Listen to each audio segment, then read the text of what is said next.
Tonight, first, I want to speak directly to Americans, our closest friends and neighbors. This is a choice that, yes, will harm Canadians, but beyond that, it will have real consequences for you, the American people. As I have consistently said, tariffs against Canada will put your jobs at risk, potentially shutting down American auto assembly plants and other manufacturing facilities. They will raise costs for you, including food at the grocery stores and gas at the pump. They will impede your access to an affordable supply of vital goods crucial for U.S. security, such as nickel, potash, uranium, steel, and aluminum. They will violate the free trade agreement that the President and I, along with our Mexican partner, negotiated and signed a few years ago. But it doesn't have to be this way.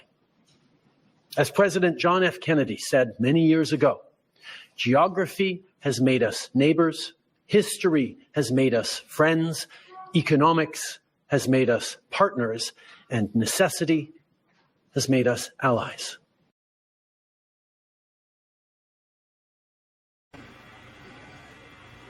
Yeah, we're going to go ahead and get into it because listening to Mr. Trudeau speak there, it's going to affect Americans and it's going to impact us negatively. And, us doing that to them and they do it back to us. Well, guess what?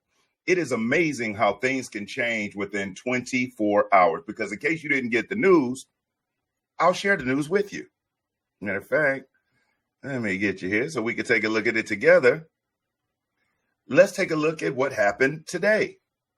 Wouldn't you know, Trudeau in Canada have caved. Like every smart person that has any business acumen knew what happened.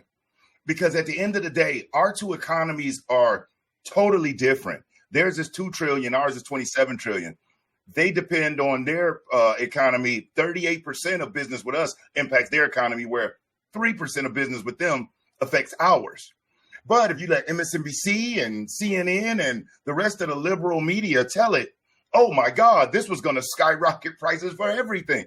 And you have, I was going to say ignorant, but that's not fair, because, I know people who are good people, they just uninformed.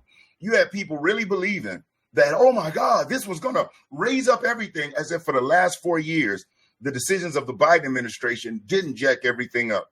And it's amazing to me. And let me ask you, is it amazing to you too, how everybody just wants everything to happen now? Trump didn't lower prices yet. And this, that, and the other didn't happen. It is insane watching people win for 4 years. They didn't demand any accounting, no accountability. They didn't even care if they got answers. We watched press briefings with cringe Jean-Pierre, and I know her name is Karine, but it's cringe Jean-Pierre giving us nothing. A whole bunch of Kamala-style word salad. And you know what? I should be able to really understand that, because did you know that she had actually worked with Kamala as Kamala's press secretary, I think in California, from what I heard? I could be incorrect on that, but I believe I'm right. But I'll digress. We had no information, no accountability, no answers. Now we have an administration in there that hit the ground running. Sean Duffy was at the crash site, second day on the job. Kristi Noem, first day she was in New York making bus. President Trump, first day came in, honoring his promises that he made to the American people. And this is another one, that he was going to help get our deficit down. Because if you let the Democrats and some of those rhino Republicans have it their way, they'll just keep printing money and print money and print money. And that's what brings inflation. Inflation comes from printing too much money. And when you print more money than should be, it makes the value of it less, which means you have to spend more of it to hit, to equate the value that it would have been prior to the printing of the money. So if today a dollar's worth $1, but tomorrow they print $100 million that we don't have, that dollar may be worth 85 cents. So now, as opposed to spending $1 for a $1 good, you got to spend $1 and some change just so it can equate to the dollar. If that makes sense, I hope it did. But let's take a look here. Libs of TikTok did us a favor. And breaking, Canada has caved. They will pause their proposed tariffs for 30 days and will implement a $1.3 billion border plan, which includes appointing a fentanyl czar. reinforce the border with new choppers, technology, and personnel. Send nearly 10,000 personnel to the border. List cartels as the T word. You know, I can't say it. You can read it. You know how YouTube is with strikes. Launch a Canada-U.S. joint strike force to combat organized crime, fentanyl, and money laundering. What do you say there? Just had a good call with President Trump. Let's see. Just had a good call with President Trump. Canada is implementing our $1.3 billion border plan, reinforcing the border with new choppers, technology, and personnel, enhanced coordination with our American partners, and increased resources to stop the flow of fentanyl. Nearly 10,000 frontline personnel are and will be working on protecting the border. In addition, Canada is making new commitments to appoint a fentanyl czar. We will list cartels as T words, ensure 24/7 eyes on the border, launch a Canada-U.S. joint strike force to combat organized crime, fentanyl, and money laundering. I have also signed a new intelligence directive on organized crime and fentanyl, and will be backing it with $200 million. Proposed tariffs will be paused for at least 30 days while we work together. Now, I like how he took the 30 days from Trump, because, you know, Trump did the 30 days first with Mexico. And I respect that. You got to do it, because if you just say blanket, okay, no more, and you feed that to the public, if something happens and you have to change it, now you know how the media is. They'll take 3 words from Trump and make it into a humongous press story and say, oh, look, he's not honoring his commitments to our allies. And you have the people saying, we're bullying our allies, and that's not bullying. We're setting the table straight. We've got too many fat cats in Washington, D.C. on both sides of the aisle that are eating good from the lobbyists while the American people suffers. No more of that. And people aren't used to seeing a president that puts America first. It's been a long time, a long time.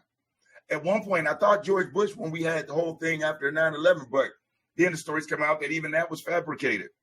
I think Bill Clinton, I thought that he did a good job because we were in an economic surplus, until I learned really what he did is almost like refinancing the debt of America.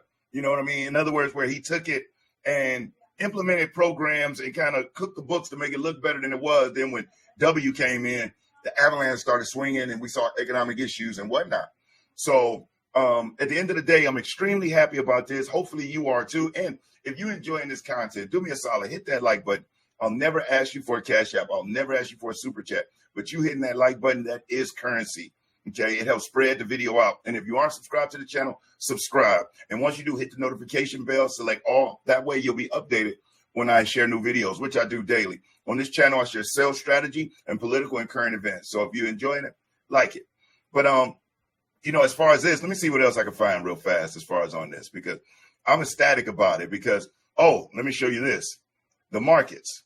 Everybody's talking about, oh, the stock market crashed. And the reason why the markets did what they did, it was because of the lamestream media. And these folks, they're not going to last 4 years of Trump's administration if every little thing they spaz out and go crazy before it even plays out. Now, as a Republican, as a MAGA Republican, it's great for us because they make themselves look so silly, especially these influencers that are on the internet, like the ones on YouTube. Their whole channel is based on Trump bashing, right? And so they had their followers believing that, their subscribers believing that Trump was going to lose, he was going to be in prison, Joe Biden was a guy, then Kamala was a woman. And even on election night, we're talking about as the polls were closing, they're like, oh, there's going to be this big swing thing. They were expecting that they was going to get that bump they got in 2020. Well, we were on it this time. Eyes were everywhere. And it was so big, and like President Trump said, it was too big to rig. But even that night, selling it to them, and that night after the election, these folks lost hundreds of thousands of subscribers, and I mean millions of dollars, because those folks believe CNN ratings tank. There's like 300,000 people that watch, only 300,000 that are watching CNN in prime time. And I'm talking about period. There's people on YouTube getting more views than that. And then you got MSNBC, which they're selling for pennies on the dollar. They've slashed the salaries of Rachel Maddow, Joy Reid, and they're making Rachel Maddow work 5 days a week. She was getting $30 million a year for one night a week coverage. And she's an opinionated journalist. All MSNBC is opinionated journalism. They don't care about facts. They're just feeding to the racists and the race hustlers and the people that are the victimhood coalition is what I call them. They take batches of people who feel like victims from all different type of little groups, and they merge them together as one super victimhood. But what happens is they're unified only on one thing, and that was the orange man. But now that the orange man is in the White House, they have zero in common, nothing. So that's why you got all of that infighting. And if you missed it, I did a video on the clown show. They had the elections for the DNC, for the leadership of the Democratic Party. And oh my God, it was a clown show. It was ruckus, people getting thrown out, people arguing, folks cussing. And Jen Psaki was there and some other people. It was terrible. Well, when I say terrible, meaning awesome for MAGA crowd, horrible for them. And it's so embarrassing for America, period. If other countries were watching that, they're licking their chops. That's why Trump coming back in, they're like, oh, Lord, he's back. Look at what we had to deal with. And these are the things, a lot of stuff, these are the things that they're doing in public. Can you imagine what happens in that echo chamber, the type of stuff they talk about and the type of crap they reinforce themselves? They all ran off X and Facebook and all and YouTube and ran to something called Blue Sky or Blue Ski, whichever way they want to pronounce it. I've heard it pronounced both ways. But it's just mind-blowing. But look at the markets. The Dow Jones and everything had took a hit. Markets rebound after Trump's Mexico tariff pause. Check this out. U.S. shares have halted their slide after the president of Mexico said she had reached a deal with U.S. President Donald Trump to suspend tariffs on the country's goods. The announcement, which was confirmed by Trump, arrested a global sell-off in financial markets, sparked by his decision to move forward with tariffs on goods from Canada, Mexico, and China, and his pledge that tariffs on the EU would definitely happen. After opening down more than 1%, the three major indexes in the U.S. regained some ground, with the Dow Jones Industrial Average off about 0.4% midday. Investors are bracing for a turbulent period that could hit the earnings of major companies and dent global growth. Earlier, the U.S. dollar strengthened on the currency markets amid the uncertainty, rising to a record high against China's yuan, while the Canadian dollar plunged to its lowest level since 2003. You see what I'm saying? Now, our media and everybody here talks about, the impact on the dollar, but look what it did to the Canadian dollar. And I know you know, and I apologize when I get enthusiastic, I get hype about it because it is so annoying when you have these libtards arguing with you about something this isn't conservative or liberal, Republican, Democrat. This is American. This is about our economy. This is about making sure that our allies or our trade partners aren't screwing us over, aren't hurting the American people. And it is so foreign to people that they just don't know how to deal with it. They need to just sit back and watch how our leader works. Because remember, in Trump's first term, he wanted to do all of this, but he was new to Washington. He wasn't a politician. And so he trusted. That's why they love to say Trump appointed such and such. Trump appointed people who they asked him to appoint. Trying to be bipartisan, he accepted references from some Democrat senators, not thinking that these people would be so nasty and so evil that they would actually try to sabotage the president of the United States' work to make America great again. But that's just what they did. And then you got the deep swamp, the deep state, the swamp. It's the deep state, nicknamed the swamp. You had that. And you got all of these career people that aren't elected, they're not selected. They're hired on and they're career people. And they have more power and influence than a lot of the higher up officials, than most presidents, if not played right. Because presidents come and go every 4 years. These folks have been there 10, 20, 30. So with Trump coming in cleaning house, think about it. These people lied on him, spied on him, tried to take him out, tried to put him in prison. Why would I walk in and just say, all right, folks, I know that happened. We're going to just let that be bygones and let's get at it. No, it's no different than the coach of a sports team. What does that coach do? Gets rid of all the old players and brings in their players that can run the plays and that fit with the program and the mission that they have in mind. That's what Trump did. Back to it. Concerns about the tariffs had also hit shares in Asia and Europe. The German stock market fell 1.4%, with shares and car makers among the worst hit, and France's CAC index dropped 1.2%. In London, the FTSE 100 ended the day down about 1%. Investors are rattled at the prospects of a full-blown trade war breaking out, said Susanna Streeter, head of money markets at Hargreaves Lansdowne. Well, guess what? They don't have to be worried now because it happened. And guess what? They ended up being willing to negotiate and everything's fine. We needed a leader with backbone, somebody that's willing to step up and say, okay, if y'all want to play this way, let's play. And yeah, it might be a little discomfort to us, but the long game is what we're after. Too often we're looking for the quick fix. We live in a microwave culture. Everybody want everything right now or 5 minutes ago. which is why that's all we kept getting is Band-Aids on bullet wounds. But this time, Trump knows this is his last opportunity to really set the country straight and put us on the path of continuing to be that beacon, that shining light on a hill. So I appreciate you for watching. Remember, man, if you enjoyed this video, hit that like button, share this video, subscribe if you haven't subscribed. But I am so proud to be an American. I am so happy with what our president is doing. And tell me this, and please leave your opinion in the comment about this. If this president's name was anything else, wouldn't this go down as one of the best starts to a president ever in history of the United States? Ever? I mean, what he's done the first 2 weeks might be better than a lot of these presidents' full terms.